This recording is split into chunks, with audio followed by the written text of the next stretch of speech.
मुख्यमंत्री ठाकुर सुखविंदर सिंह सुक्खू ने केंद्रीय सड़क परिवहन एवं राजमार्ग मंत्री नितिन गडकरी से प्रदेश के लगभग 39 किलोमीटर लंबे रानीताल कोटला और 41 किलोमीटर लंबे घुमारवीं जाहू सरकाघाट सड़कों को राष्ट्रीय राजमार्ग घोषित करने का आग्रह किया है। उन्होंने कहा है कि इन सड़कों का निर्माण पहले ही राष्ट्रीय राजमार्ग के मानकों के अनुसार किया जा चुका है। उन्होंने कहा है कि हिमाचल जैसे पहाड़ी राज्य में सड़कें परिवहन का मुख्य साधन है और पिछले 8 वर्षों के दौरान राज्य के लिए कोई भी नया राष्ट्रीय राजमार्ग घोषित नहीं किया गया है। मुख्यमंत्री ने मंगलवार शाम नई दिल्ली में केंद्रीय सड़क परिवहन और राजमार्ग मंत्री नितिन गडकरी की अध्यक्षता में आयोजित राष्ट्रीय राजमार्ग परियोजनाओं की समीक्षा बैठक में ये बात कही थी। उन्होंने राज्य आपदा 2023 के दौरान क्षतिग्रस्त हुए राष्ट्रीय राजमार्गों के साथ लगते विभिन्न राज्य मार्गों के उन्नयन के लिए 172 करोड़ 97 लाख रुपए जारी करने का अनुरोध भी किया है। उन्होंने कहा है कि इन सड़कों में कुल्लू मनाली मंडी कमांद कटोला बजौरा सड़क और चैल गोहर पंडो सड़क शामिल है। नेता प्रतिपक्ष जयराम ठाकुर ने शिमला में जारी प्रेस वार्ता में कहा है कि सुक्खू सरकार ने बेटियों की शादी के लिए दी जाने वाली शगुन योजना का पैसा भी रोक दिया है।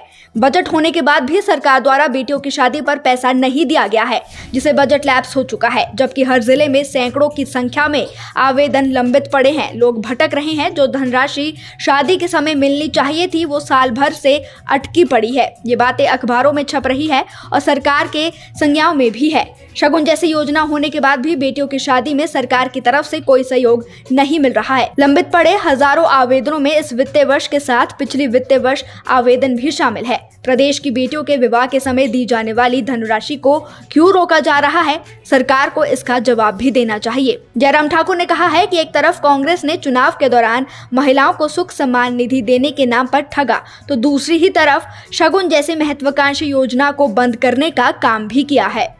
जम्मू के डोडा जिले में आतंकी हमले के बाद पुलिस मुख्यालय ने चंबा जिला से सीमांत क्षेत्रों में पुलिस बलों को अलर्ट कर दिया है। जम्मू की सीमा पर स्थापित बैरियर पर हर वाहन की गहनता से जांच करने को कहा गया है। इसके साथ ही सीमांत क्षेत्रों में सुरक्षा घेरे को और मजबूत करने के निर्देश भी दे दिए गए हैं। आपको बता दें कि चंबा जिले की करीब 216 किलोमीटर लंबी सीमा जम्मू कश्मीर के डोडा, कठुआ व किश्तवाड़ से सटी हुई है। आपको बता दें कि जम्मू कश्मीर के डोडा जिले के देसा के जंगलों में हथियारों से लैस आतंकियों के साथ हुई मुठभेड़ में एक कैप्टन व नायक समेत 4 सैन्यकर्मी शहीद हो चुके हैं। जम्मू कश्मीर पुलिस के विशेष ग्रुप का एक जवान भी घायल हो चुका है। सुरक्षा बल इलाकों को घेरकर तलाशी अभियान भी चला रहे हैं।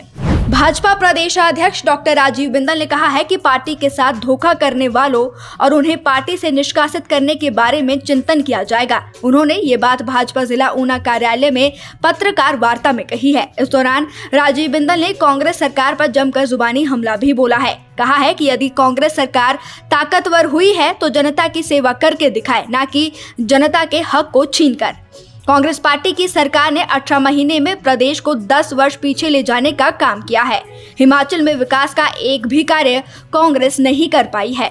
राजीव बिंदल ने कहा है कि हम बार बार पूछते हैं, पर कांग्रेस के नेता विकास के मुद्दों पर मौन ही रहते हैं। कांग्रेस ने केवल मात्र सत्ता सुख भोगने का ही काम किया है। बिंदल ने सरकार पर सवाल उठाया है कि क्या ये सरकार मित्रों को लाभ पहुंचाने वाली सरकार बन चुकी है। हिमाचल प्रदेश में अब निजी नर्सिंग संस्थान नहीं खुलेंगे। वर्तमान में जो नर्सिंग संस्थान चल रहे हैं उन्हें और सुदृढ़ किया जाएगा। सरकार के आदेशों के बाद स्वास्थ्य विभाग ने नए आवेदन लेने से मना कर दिया है। पूर्व भाजपा सरकार के कार्यकाल में निजी नर्सिंग संस्थान खोलने के लिए आए आवेदन भी लंबित सूची में डाल दिए गए हैं। वर्तमान में प्रदेश में 60 निजी और 2 सरकारी नर्सिंग कॉलेज एवं स्कूल है।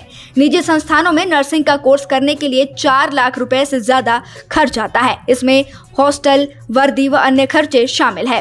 हजारों की संख्या में छात्राएं ये कोर्स कर रही है। हालांकि सरकारी कॉलेजों में फीस कम है। इसमें 1 साल का खर्च करीब 70,000 के पास रहता है। हिमाचल में नए नर्सिंग कॉलेज खुलने से कई और छात्राएं सरकारी संस्थानों में प्रशिक्षण हासिल भी कर सकेंगी। ऐसे में विभाग का सरकारी नर्सिंग संस्थान खोलने पर ही जोर रहेगा। हिमाचल प्रदेश के किन्नौर जिले में बारिश होने से एक बार फिर से निगुलसरी में भूस्खलन शुरू हो गया है। निगुलसरी में बुधवार सुबह के समय पहाड़ी से पत्थर गिरने से एक व्यक्ति घायल हो गया है। सूचना मिलते ही पुलिस और स्थानीय लोगों ने घायल को तुरंत अस्पताल पहुंचाया। भूस्खलन से जेसीबी मशीन को नुकसान भी पहुंचा है। सुबह NH5 निगोसरी के पास बंद रहा, लेकिन अब बहाल भी कर दिया गया है। हिमाचल में पथ परिवहन निगम की बसों में ई-टिकटिंग मशीनों की सुविधा सिरदर्द बनती जा रही है।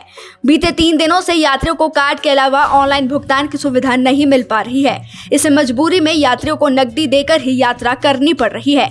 ऐसा पहली बार हुआ है कि प्रदेश भर में ई-टिकटिंग का सर्वर बंद हो गया हो। निगम की ओर से ई-टिकटिंग मशीनें यात्रियों की सुविधा के लिए बसों में परिचालकों को दी गई है, लेकिन 3 दिन से सर्वर ना चल पाने से टिकट ही जनरेट नहीं हो पा रहे हैं। इस कारण यात्री गूगल पे, फोन पे या अन्य ऐप से पेमेंट की सुविधा नहीं ले पा रहे हैं। यदि कोई यात्री स्कैन कर पैसे अदा भी कर रहा है तो उसे टिकट नहीं मिल पा रहा है।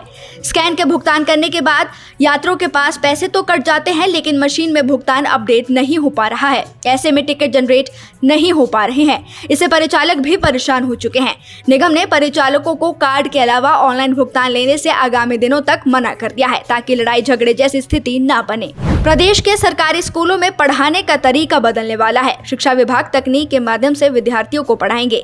स्कूल में बनी अटल टिकरिंग लैब के शैक्षिक प्रभाव को बढ़ाया जाएगा। उच्च शिक्षा निदेशालय ने इसको लेकर निर्देश भी जारी कर दिए हैं। उच्चतर शिक्षा विभाग के निदेशक डॉक्टर अमरजीत शर्मा ने सभी स्कूलों के प्रधानाचार्यों को एक पत्र जारी किया है। इसमें कहा गया है कि अटल टिकरिंग लैब के शैक्षिक प्रभाव को बढ़ाया जाए।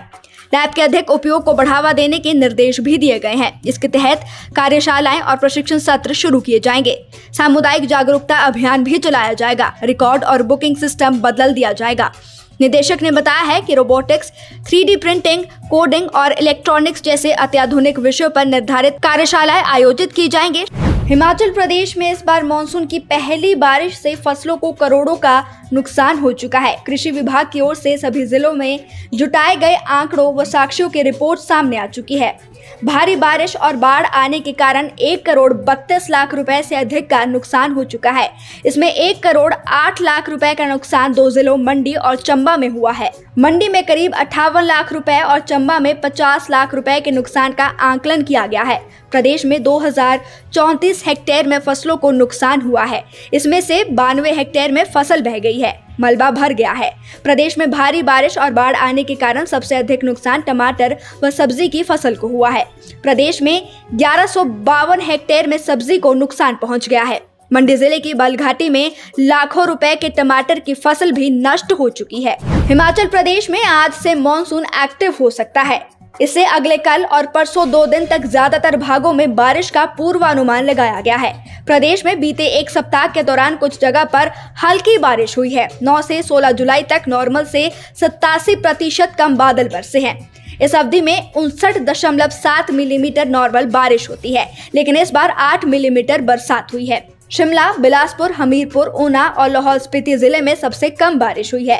पूरे मानसून सीजन यानी 16 जुलाई तक नॉर्मल से 39% कम बादल बरसे हैं। इस अवधि में 220.3 मिलीमीटर सामान्य बारिश होती है, लेकिन इस बार 133.5 मिलीमीटर ही बादल बरसे हैं। मौसम विज्ञान केंद्र शिमला के निदेशक डॉक्टर सुरेंद्र पाल ने बताया है कि बंगाल की खाड़ी से ही मानसून कमजोर पड़ा है। हवा का दबाव नहीं बनने और पश्चिमी विक्षोभ सक्रिय न होने से बारिश नहीं हो पा रही है।